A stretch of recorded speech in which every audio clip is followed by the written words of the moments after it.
In the brisk chill of the 1885 Chicago winter, Cap Anson, player-manager for the Chicago White Stockings, trudged through the swirling snowflakes, seeking respite from the biting cold. His cheeks were flushed and his breath could be seen in the frosty air. Wrapped tightly in a threadbare coat, with a scarf pulled up to shield his face from the icy winds, he shuffled into the warmth of a local tavern.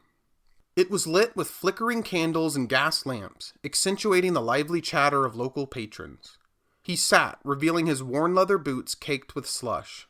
He ordered a mug of mulled cider and breathed a sigh of relief, happy to get out of the cold. His happiness lasted but a moment. His star pitcher Larry Corcoran swaggered in. The buttons strained on his vest, his figure noticeably altered by a winter of indulging in life's pleasures. Anson furiously sipped his steaming cider while he watched Corcoran chug down 8 beers with alarming ease. Anson resolved that he needed to whip his players into shape before the start of the season. He chose Hot Springs, Arkansas, where he would sweat the winter fat off of them. He relayed his decision to team owner Albert Spaulding of the eponymous sports equipment company, who enthusiastically agreed. As early as 1869, Boss Tweed, owner of the New York Mutuals, sent his amateur team to New Orleans to prepare before the start of the season. The Cincinnati Red Stockings, the very first professional baseball team, followed suit the next year. Throughout the 1870s, preseason training became more common. It consisted of exercise with medicine balls and calisthenics to get in shape. Anson, however, did 2 things that his predecessors did not. He brought along a newspaper reporter to publicize the trip, and then his team won 2 National League pennants in a row. This signaled to other teams that spring training had significant benefits. Nestled within the scenic Washita Mountains, Hot Springs, Arkansas was a natural wonder. Imagine rolling hills covered in lush greenery, dotted with pockets of hot springs that bubble up from deep within the earth. These hot springs were the lifeblood of the city, drawing people in with promises of relaxation. But it wasn't just known for its natural beauty. It was the Las Vegas of its day.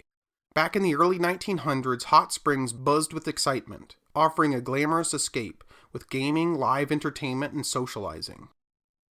In 1894, Ned Hanlon, manager for the Baltimore Orioles, took the last-place team to Macon, Georgia for an entirely new type of spring training. For 8 hours a day, over 8 weeks, he drilled the team in all new tactics and strategies.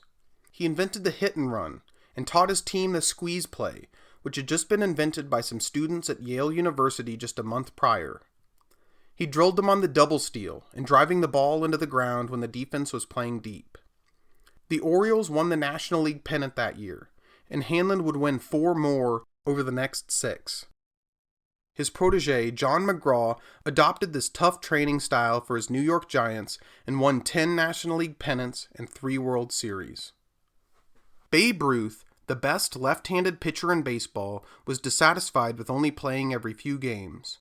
Manager Ed Barrow agreed to put him in for a few spring training games at other positions. On St. Patrick's Day, 1918, Ruth played first base for the Boston Red Sox against the Pittsburgh Pirates. He hit 2 home runs in a single game, including a 573-foot moonshot that landed in a pond across the street at the Arkansas Alligator Farm and Petting Zoo.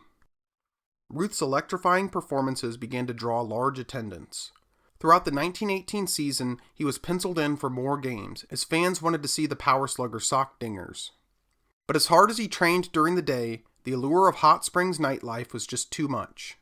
Ruth was said to have lost 7 pounds a day during practice, then gain it all back at night drinking with his teammates. In 1919, the Chicago White Sox threw the World Series in cahoots with gamblers.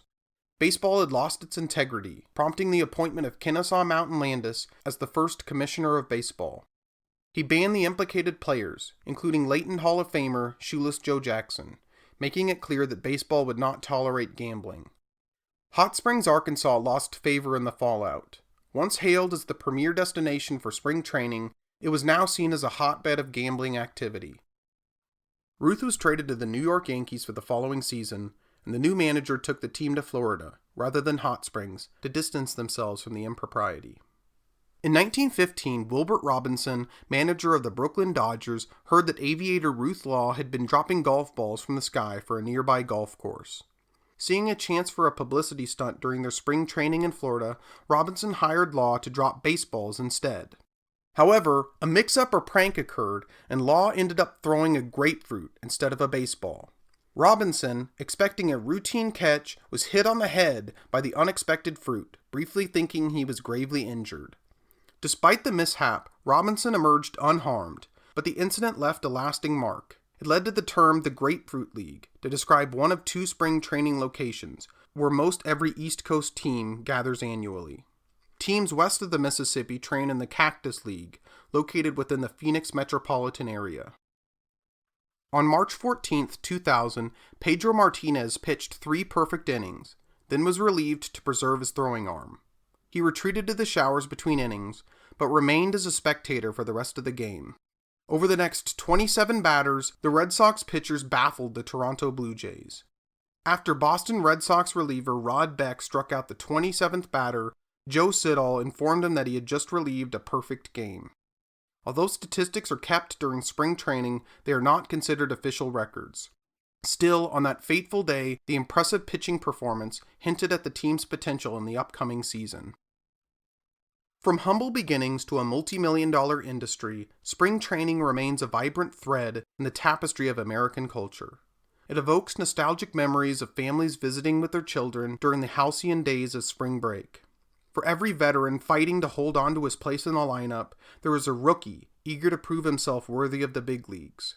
For every contending team, there is a team of underdogs, dreaming of glory against all odds. It is a time when the past is washed away and anything seems possible beneath the spring sun.